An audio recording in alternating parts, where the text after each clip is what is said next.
A historic Terre Haute National Bank was facing demolition, but together Indiana Landmarks and the Candles Holocaust Museum sought to meet both of their missions by preserving history from the past and into the future.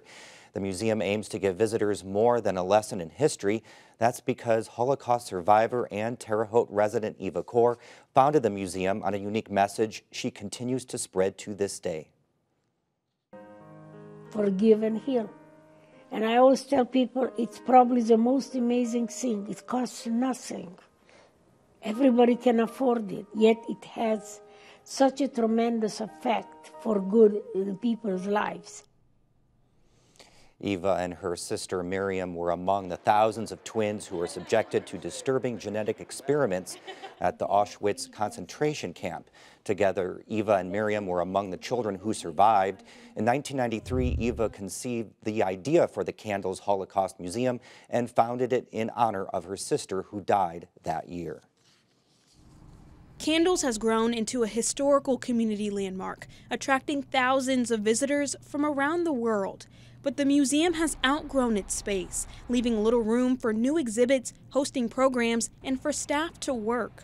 But we have so little room that we actually have to rent space next door. The museum has its eyes on a new space in a historic building in downtown Terre Haute. The First National Bank on Wabash Avenue has sat vacant for nearly a decade. It looks ordinary from the outside, but its history and what's inside might surprise you. Candles is collaborating with Indiana Landmarks, a nonprofit historic preservation agency, to stabilize and repurpose the old building. We work to revitalize communities, reconnect Hoosiers to the heritage, and save meaningful places. Places with deep-rooted history. The original structure was built just after 1900 by the U.S. Trust Company building. A 1927 merger put the building in the hands of the Terre Haute National Bank, which then remodeled it to reflect a new style. The building as you see it today is a result of that 1927-28 remodel, a wonderful, impressive neoclassical bank structure. It still retains such wonderful decorative elements, the wonderful classical features, the amazing three-story banking hall, still, even in a semi-ruinous state, as you've found out. You walk in, you can't help but be immediately impressed. Years later, the Terre Haute Bank moved to a new building next door and became First Financial Bank, and it seemed likely the vacant building would be demolished. The water damage through the roof and then through the foundation walls has led to an interior that, as impressive as it is, still in a very deteriorated state.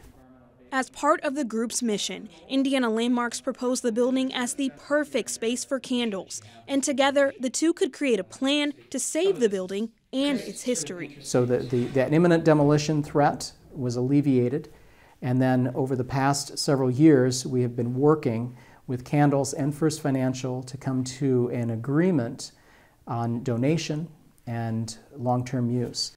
And that long-term plan has Chambers excited for what the historic building could become. Oh, it's amazing. It's a fantastic space. I cannot wait to begin working with designers and architects to figure out how to make it our own. Indiana Landmarks plans to hold the building and take care of some stabilization work that needs to be done. At the same time, Candles is working to secure funding to rehab the building. Chambers says the museum has a broad network of supporters and foundations they will call on for support. In the meantime, she says they're weighing ideas for how to use the space, including more exhibits, conference rooms, workspaces, and a theater. Though the full process could take years, Kleckner says this collaboration to preserve one of Terre Haute's hidden gems is truly one of a kind. We're thrilled to be able to partner with such a respected organization that's really providing a really important service, that public education. And the building itself, just by its very presence, helps to tell more the story of Terre Haute and its past. For Indiana Newsdesk, I'm Alex Eady.